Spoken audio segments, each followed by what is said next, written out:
Just merely mentioning Israel or questioning in any way the effectiveness or humanity of Israel's policies is not the same thing as being pro-Hamas. So you're against murdered children? Free Gaza! Free Palestine!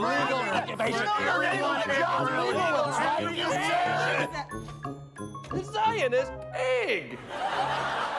Late-night talk shows have been a staple in American entertainment for decades, illuminating the night with humor, heart, and unforgettable moments. As we journey through the annals of late-night television, let's revisit some of the most iconic guests and segments that left an indelible mark on viewers worldwide. Johnny Carson's stint on The Tonight Show. It's going to be a long night tonight, isn't it? That's very nice of you. I'm Johnny Carson, your voice of Christmas control. For 3 decades, Johnny Carson ruled the late-night television scene as the host of The Tonight Show.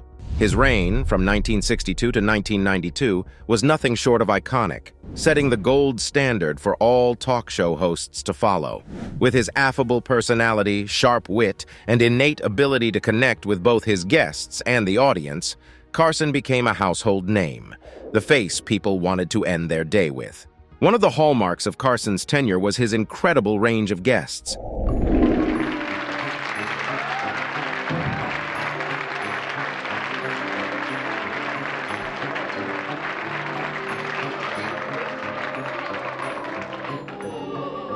Come on. Come on, gentlemen, please. It's a young lady's first appearance on the show. Quit acting like... From Hollywood's A-listers to emerging talents, political figures, and even quirky everyday folks with unique talents or stories, his couch saw an eclectic mix. There were legendary moments with stars like Robin Williams, whose manic energy seemed to electrify the set. Believe that comedy can heal you. Praise the power. Praise the Jesus. And Sears had a sale, this furniture went cheap. Oh my God. I'm okay now, I'm out here. Mama, I'm on TV. For my friends in San Francisco, how are you? Hey, that should wake them up. That's a laid-back place up there. And Bette Midler, who serenaded Carson during his penultimate episode. We're drinking, my friend, to the end of a sweet episode. Bringing tears to many eyes. Then there was the unforgettable appearance of a young Drew Barrymore post-E.T.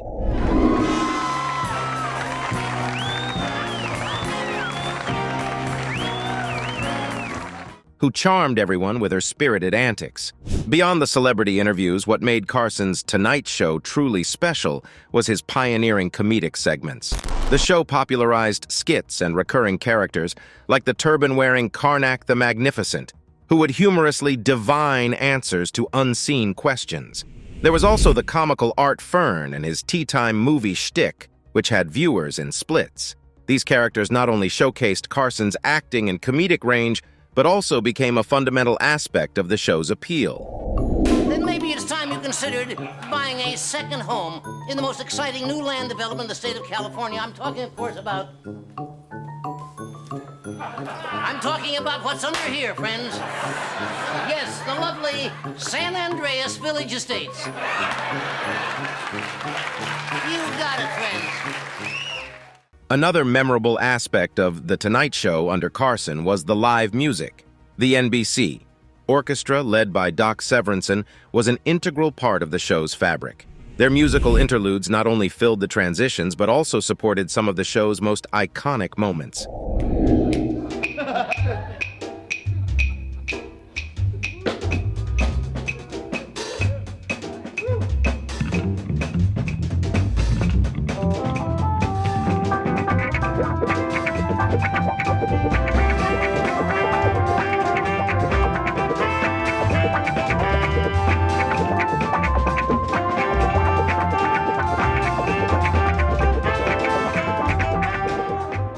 Many renowned musicians from Frank Sinatra to Ray Charles graced the stage, performing their hits and sometimes even engaging in impromptu jam sessions. Carson's ability to handle any situation with grace was also a testament to his hosting prowess. Whether it was a joke that fell flat, an unpredictable animal guest, or an interview that took an unexpected turn, Carson's quick wit and calm demeanor always saved the day. Take your steak with you. That's all right. Wait a minute.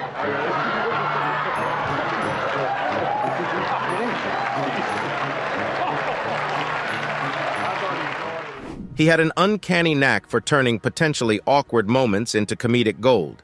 For instance, when a young comedian named Eddie Murphy made his first appearance on the show and was visibly nervous, Carson deftly lightened the mood, setting the stage for a memorable debut. David Letterman and the Top 10 Lists show. Thank you very much, ladies and gentlemen. Welcome to The Late Show. David Letterman, with his irreverent humor, offbeat antics, and signature gap-toothed grin, carved out a unique space in the world of late-night television.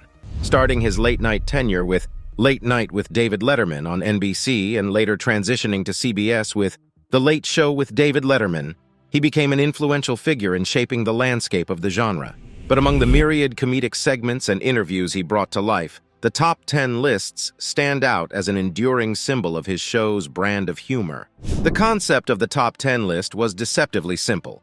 A humorous list of 10 items, usually related to current events or pop culture, counted down from 10 to 1. But the brilliance lay in its execution. With Letterman's deadpan delivery, each item on the list, regardless of its inherent absurdity or sharp wit, was presented as matter of fact, making it all the more hilarious. It was a segment that simultaneously satirized the day's news and the very concept of list-making in popular media. Over the years, the topics for the Top 10 Lists ranged from the mundane to the bizarre. Whether it was Top 10 Signs Your Kid Had a Bad First Day at School or Top 10 Least Popular Super Bowl Halftime Shows, the lists played with the absurdities of everyday life and cultural happenings. And while the lists were always written to be humorous, they often provided a subversive commentary on politics, celebrities, and societal norms. While the Top 10 Lists were a highlight, Letterman's style was much broader than any single segment. He brought an unconventional approach to interviews, often veering off script, challenging his guests, or diving into playful banter. His interactions weren't always predictable, and that was a part of the charm. It felt more like a genuine conversation than a staged chat, and this authenticity endeared him to many. Letterman's brand of humor was also marked by a willingness to poke fun at himself. He frequently incorporated self-deprecating jokes and wasn't afraid to be the butt of the joke. This humility, combined with a razor-sharp wit, made him relatable to his audience. Whether he was wearing ridiculous costumes, presenting oddball remote segments, or engaging in playful feuds with fellow celebrities, Letterman's humor always had an edge of unpredictability. The set and the show's environment also played a role in creating its unique atmosphere. From throwing pencils at the camera to the quirky backdrop of New York City's miniature skyline, the visual elements of the show were as iconic as its content. Regular interactions with band leader Paul Schaffer added another layer of charm, bringing musical prowess to complement the comedic. Jay Leno's headline segment and big interviews. When Jay Leno took the reins of The Tonight Show following Johnny Carson's departure, he had big shoes to fill. Yet, with his genial demeanor, everyman appeal, and dedication to the craft of comedy, Leno not only maintained the legacy of the show, but also added his own distinctive flavor. Among the many segments that resonated with audiences during Leno's tenure, the Headlines segment and his blockbuster interviews were particularly memorable. Headlines was a brilliant concoction of humor derived from the real world. Monday night, time for headlines. Every Monday, Leno showcased actual newspaper clippings, advertisements, and signs that contained typographical errors, unintentional double entendres, or just plain absurd statements. What made Headlines so delightful was its grounding in reality. While other late-night segments might feature scripted skits or pre-planned gags, Headlines was a testament to the fact that real life could often be funnier than fiction. Maybe you might want to try the condom Chinese barbecue. Yeah. Get your food condom style. Whether it was a poorly worded advertisement selling nude lamps instead of new lamps, or a news article about a hamburger theft suspect found in meat freezer, the laughs were genuine. and Leno's playful commentary only heightened the humor. But The Tonight Show with Jay Leno wasn't just about comedic segments. It was also a platform for in-depth interviews with some of the biggest names in entertainment, sports, and politics. Leno's approach to interviews was characterized by a mix of affability and astuteness. He had an uncanny ability to make his guests feel comfortable, often leading to candid revelations and memorable moments. One of the standout interviews was with actor Hugh Grant in 1995. Following a scandal that could have severely impacted Grant's career, he chose The Tonight Show as the platform to discuss the incident. Leno's straightforward but non-confrontational approach, encapsulated in his opening question, "What the hell were you thinking?" There you go. Let me start with question number one. What the hell were you thinking? Allowed Grant to address the situation with honesty and humor. The interview is often credited with saving Grant's career in Hollywood. Similarly, Leno's interviews with political figures were never merely superficial chats. Whether he was conversing with a sitting president or a rising star in the political arena, Leno ensured that the discussions were insightful while remaining accessible to the general audience.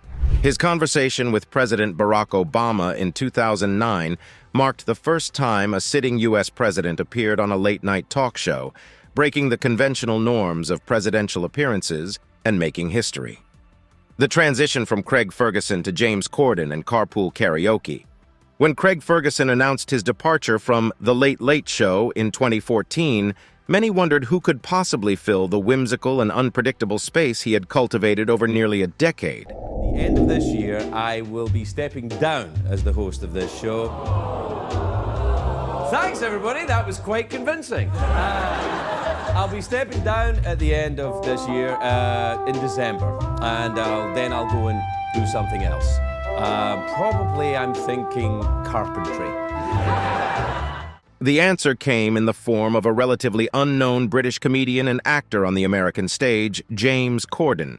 The transition from the quirky and cerebral Ferguson to the ebullient and musically inclined Corden marked a significant shift in tone for the show, epitomized by the viral sensation Carpool Karaoke. Craig Ferguson's tenure was characterized by his off-the-cuff monologues, puppetry, and a unique style that often eschewed the traditional late-night format. There was no house band. The interviews felt like candid chats rather than promotional pit stops, and his connection with his robotic sidekick, Jeff Peterson, showcased his comedic range. Ferguson's charm lay in his ability to create an environment where the unexpected was expected, where the show felt less like a production and more like a spontaneous conversation in a friend's living room. Enter James Corden. While he came with a strong resume from the UK, including a hit show, Gavin and Amp Stacey, and a Tony Award for his role in One Man, Two Governors, he was stepping into a role that required him to reintroduce himself to a broader American audience. And he did so with a combination of warmth, humor, and a distinct musical flair. It wasn't long before The Late Late Show with James Corden found its defining segment, Carpool Karaoke. The premise was simple. Corden would pick up famous musicians, they would sing along to their hits while driving around, interspersed with casual conversation. Yet the chemistry Corden had with his guests, combined with his own impressive singing ability, turned these car rides into gold. From belting out hits with Adele and harmonizing with Sir Paul McCartney to dancing in the streets with Bruno Mars, Carpool Karaoke not only showcased a different, often more relaxed side of these music icons, but also perfectly highlighted Corden's affable and approachable nature. Conan OBrien's journey from NBC to TBS. Conan OBrien's journey through the landscape of late-night television is one filled with twists, turns, and a comedic resilience that has solidified his status as a true icon of the genre. From his early days as a writer for Saturday Night Live and The Simpsons, to his tumultuous tenure at NBC and eventual reinvention at TBS, O'Brien's career has been nothing short of a roller coaster ride, marked by his signature blend of absurdist humor and self-deprecation. When O'Brien took over NBC's Late Night in 1993, replacing David Letterman, he was a relatively unknown figure to the general public. Early reviews were mixed, and there were doubts about his staying power. But over time, with segments like In the year 3000, celebrity interviews punctuated by his quirky comedic style and trips to remote locations that showcased his offbeat sense of humor, O'Brien garnered a dedicated fan base. By the time he left Late Night in 2009, he had firmly established himself as a force in late-night television. However, 2009 marked the beginning of what would become one of the most publicized and contentious episodes in the history of American television. O'Brien was set to take over The Tonight Show, a revered institution, from Jay Leno. I just want to say I couldn't be happier. You were the only choice. You were the perfect choice. You have been an absolute gentleman in private and in the press. I agree. Conan rocks. Good luck next week, my friend. Jay, thank you for everything. But things didn't go as smoothly as one might have hoped.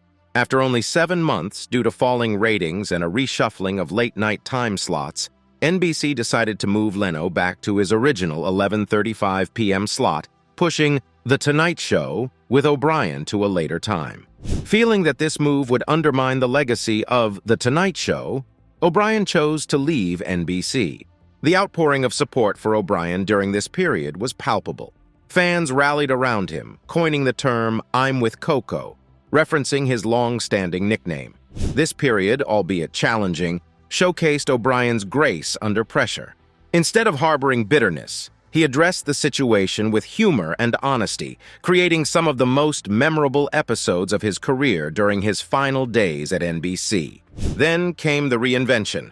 In November 2010, O'Brien premiered his new show, Conan, on TBS. Okay, anyway, that's the name of the show. Here it is. It's on TBS. November, you sure?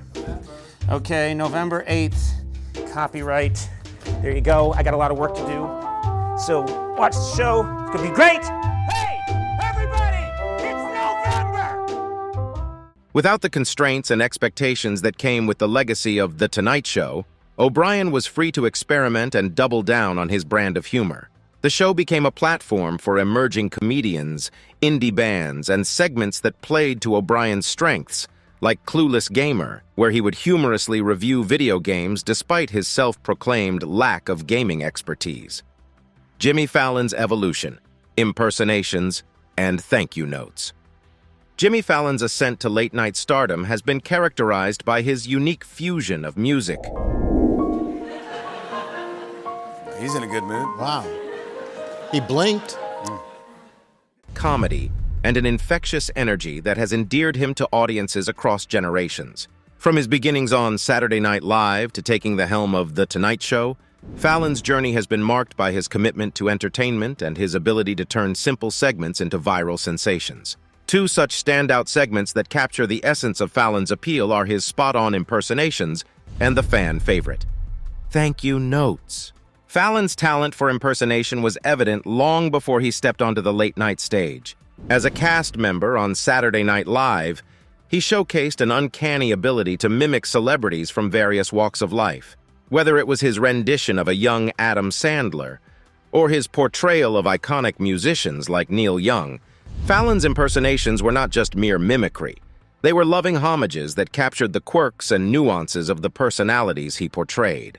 This skill seamlessly transitioned to The Tonight Show, where Fallon's impersonations became a staple, often involving the very celebrities he was mimicking in playful duets or sketches, blurring the lines between parody and collaboration.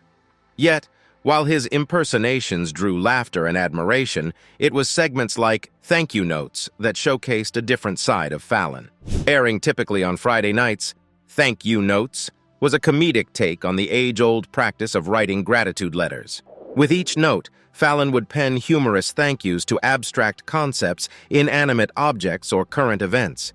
Set against the backdrop of contemplative piano music, Fallon would write notes such as, thank you, slow-walking family walking in front of me on the sidewalk, for being the human equivalent of dial-up. The segment's charm lay in its simplicity, offering a comedic reflection on the quirks of everyday life. It became a signature of Fallon's Tonight Show, embodying his brand of light-hearted, relatable comedy. Beyond these segments, what truly set Fallon apart was his genuine enthusiasm and love for his craft. Whether he was engaging in a lip-sync battle with a celebrity guest, playing a game of Pictionary, or breaking into an impromptu musical number, Fallon's authenticity shone through. He wasn't just a host. He was a fan, an entertainer, and someone who reveled in the sheer joy of making people laugh. John Oliver's deep dives on Last Week Tonight. John Oliver, with his sharp wit, incisive commentary, and unmistakable British accent, has carved a unique niche in the realm of American late-night television. When Last Week Tonight premiered on HBO in 2014, audiences were introduced to a format that was somewhat familiar, given Oliver's stint as a correspondent on The Daily Show. However, Oliver's show quickly distinguished itself with its commitment to in-depth investigative segments, often termed deep dives, that took on complex societal issues with a blend of humor, research, and earnestness. Each episode of Last Week Tonight generally revolves around one primary story, a topic that the show delves into with meticulous detail. These aren't fleeting 5-minute pieces. They often span 20 minutes or more, exploring the intricacies of subjects ranging from net neutrality and the state of journalism to more obscure but equally important topics like chicken farming and special purpose districts. Oliver and his team have a knack for breaking down convoluted subjects, making them accessible, engaging, and often downright hilarious to the average viewer. What sets these deep dives apart is not just the depth of research or the comedic delivery, but the tangible impact they often have. Take, for instance, the episode on net neutrality. After explaining the concept and its implications for the average internet user, Oliver made a rallying call for viewers to voice their concerns to the Federal Communications Commission, FCC. The internet in its current form is not broken, and the FCC is currently taking steps to fix that. The response was so overwhelming that the FCC's website crashed under the traffic. This wasn't just comedy. It was comedy with a purpose, driving real-world action. Furthermore, Last Week Tonight doesn't shy away from international issues. Oliver, perhaps drawing from his global perspective as a Brit in the US, has tackled topics like the Brexit vote, authoritarianism around the world, and global public health crises. His perspective, while inherently comedic, is also deeply empathetic, offering viewers a chance to understand and feel for issues and peoples beyond their immediate surroundings. A significant advantage that Last Week Tonight has over its late-night peers is its weekly format and the absence of commercial breaks, given HBO's ad-free model. This allows Oliver and his team the luxury of time to research, time to craft the narrative, and time to present it without interruptions. The result is a thoroughly examined, cohesive segment that doesn't just aim for laughs, but also strives to educate and inform. Jimmy Kimmel's emotional monologues and mean tweets. Jimmy Kimmel, with his everyman charm and unpretentious demeanor, has occupied a distinctive place in late-night television. While Jimmy Kimmel Live offers the standard fare of celebrity interviews, musical performances, and comedy bits, two segments from the show exemplify the range of Kimmel's appeal: his deeply personal and emotional monologues, and the lighthearted, self-deprecating humor of mean tweets. Kimmel's emotional monologues have a unique power. Unlike the scripted comedy segments, these monologues see Kimmel sharing personal stories, often addressing significant societal issues. One such moment that stands out is his heartfelt speech about his newborn son's congenital heart condition. I have a story to tell about something that happened to our family last week. I'm sorry, I try not to get emotional, but it was a scary story. And before I go into it, I want you to know it has a happy ending, okay? So when I'm telling this, don't get too upset, leave that to me. But a little over a week ago on Friday, April 21st, my wife, Molly, gave birth to a boy, a baby boy. His name is William John Kimmel.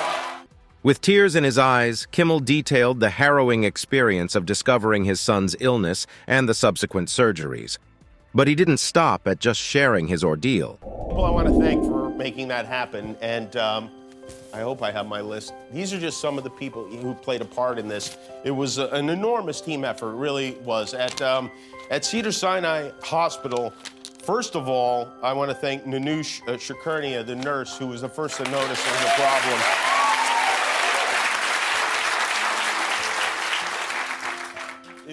He used the platform to advocate for accessible health care for all Americans, irrespective of their financial standing.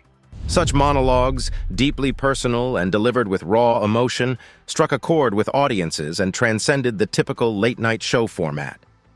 Through these segments, Kimmel showcased his ability to connect with viewers on a human level, moving beyond laughs to resonate emotionally. In stark contrast to these touching monologues stands the hilariously self-aware segment, Mean Tweets. I would hate having a combo with Chris Rock. He is one loud-ass black individual. This person is a psychic. Here, celebrities, including Kimmel himself, read aloud negative, often absurd tweets written about them. From A-list actors to celebrated musicians, guests face the camera, reading out these scathing 280-character critiques with a mix of humor, mock horror, and self-deprecation. The genius of Mean Tweets lies in its simplicity. In an age of social media where online vitriol is rampant, Kimmel found a way to turn the negativity on its head, making it a source of comedy. Instead of allowing the negativity to fester, Mean Tweets showcases celebrities laughing at themselves, reminding viewers that behind the glitz and glamour, celebrities too are human, with feelings and a sense of humor. The juxtaposition of these two segments showcases the range of Kimmel's late-night prowess.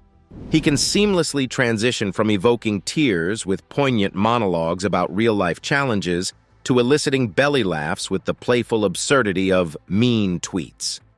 This duality encapsulates the essence of Jimmy Kimmel as a late-night host.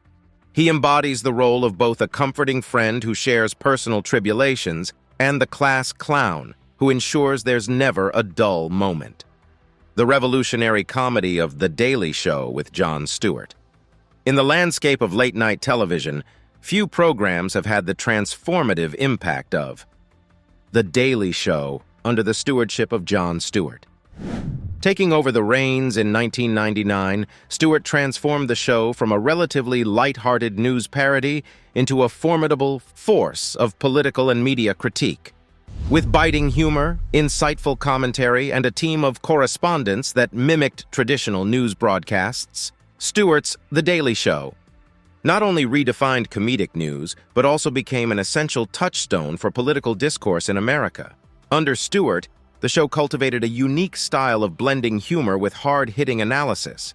This wasn't just about making jokes at the expense of politicians or pointing out the absurdities of the day's news.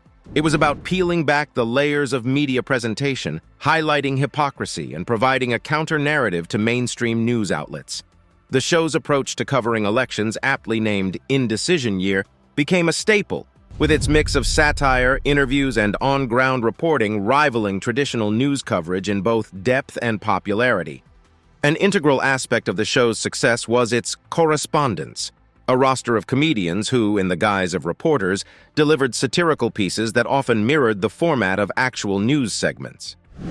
These segments, while humorous, were grounded in reality, often revealing stark truths about societal issues, political missteps, and media biases. Notable correspondents like Stephen Colbert, Samantha Bee, and John Oliver cut their teeth on the show, each bringing a distinct style and perspective that enriched the program's content. Stewart's interviews were another highlight. He invited a diverse range of guests, from politicians and activists to authors and actors, but these weren't your typical late-night chats. Stewart was known for his incisive questioning, often challenging his guests and engaging in substantive discussions. Whether he was debating policy with a senator or discussing a new book with an author, Stewart brought a mix of curiosity, humor, and skepticism to the table. However, it was perhaps the show's take on media critique that set it apart the most. Stewart frequently turned the lens on the media itself, highlighting sensationalism, biases, and the often superficial nature of 24-hour news cycles. His takedowns of networks, pundits, and the mechanics of modern journalism not only provided comedic relief, but also prompted introspection within the media industry. Seth Meyers' A Closer Look segment.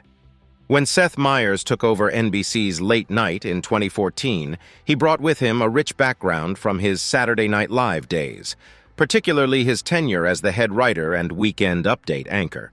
But as Meyers settled into his new role, it became clear that he was carving out a niche that was distinctly his own.